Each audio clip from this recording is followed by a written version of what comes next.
Good morning, students. So let us continue the chapter the address.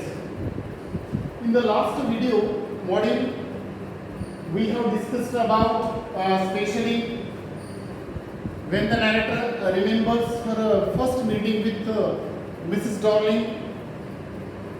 That time she was in a hurry. Only the narrator's mother, she introduced the narrator to Mrs. Darling.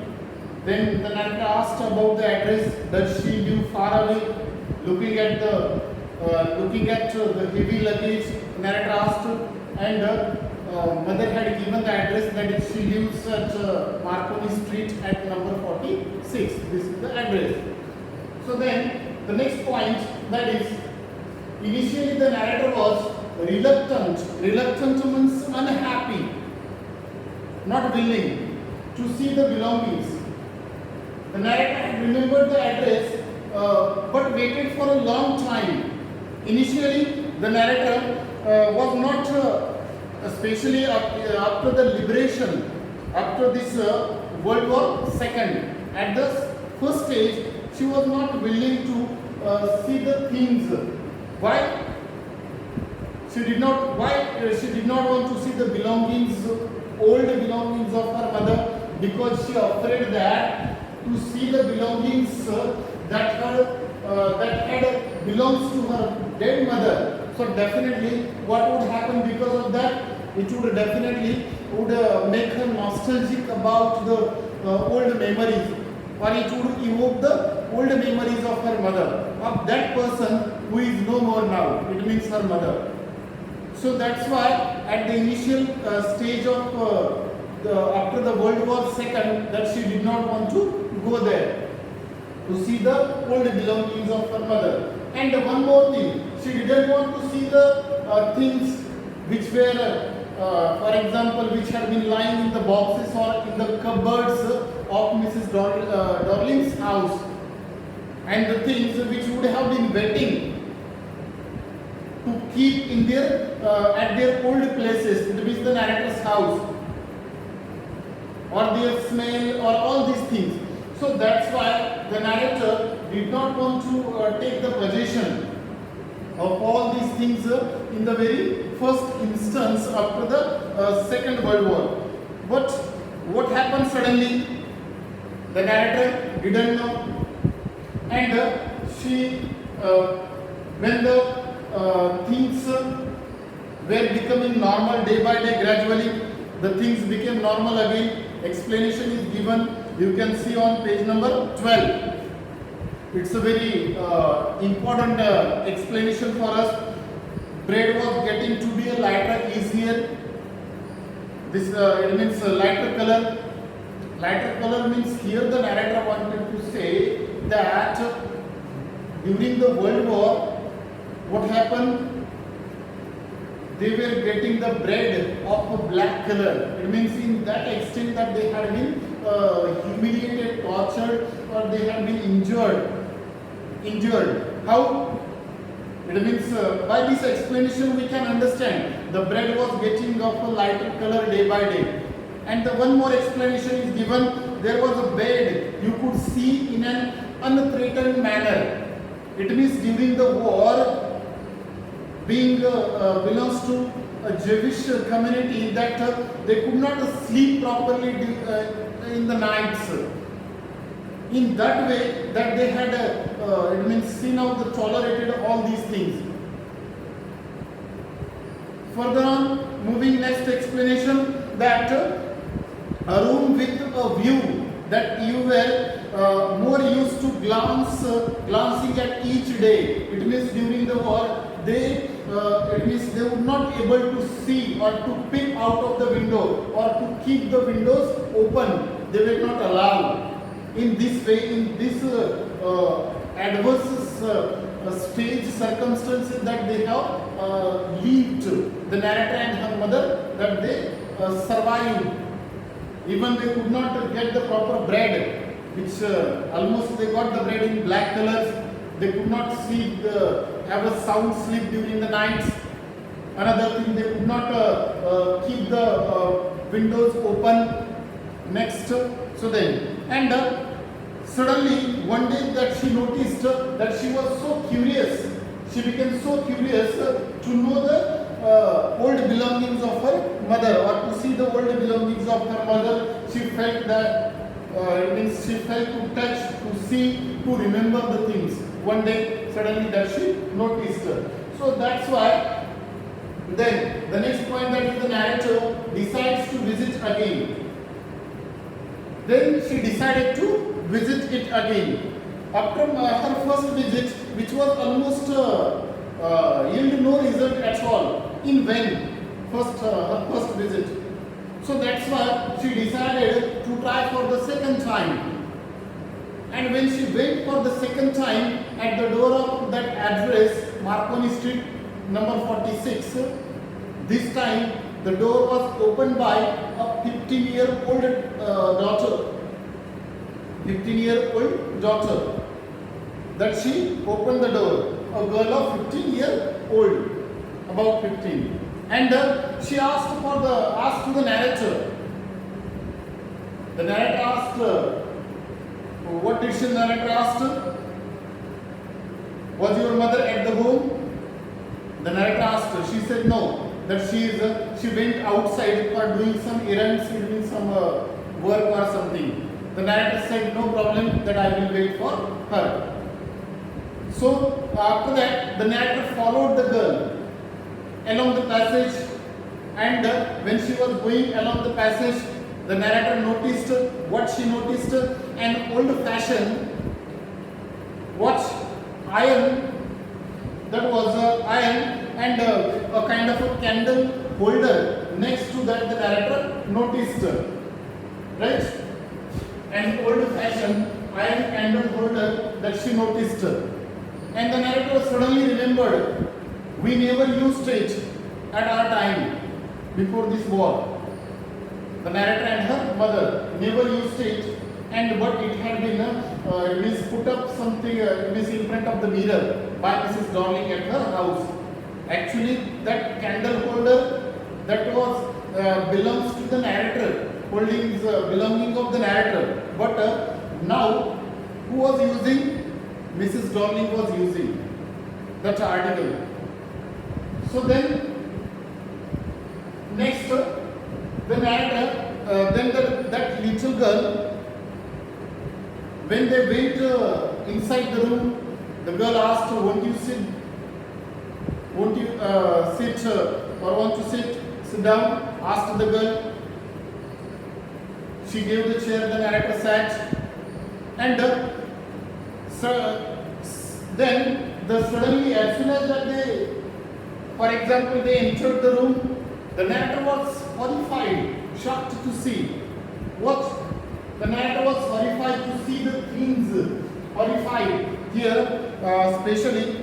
Why did he horrified? Because she noticed that the things, the way, because she was surrounded by her old belongings.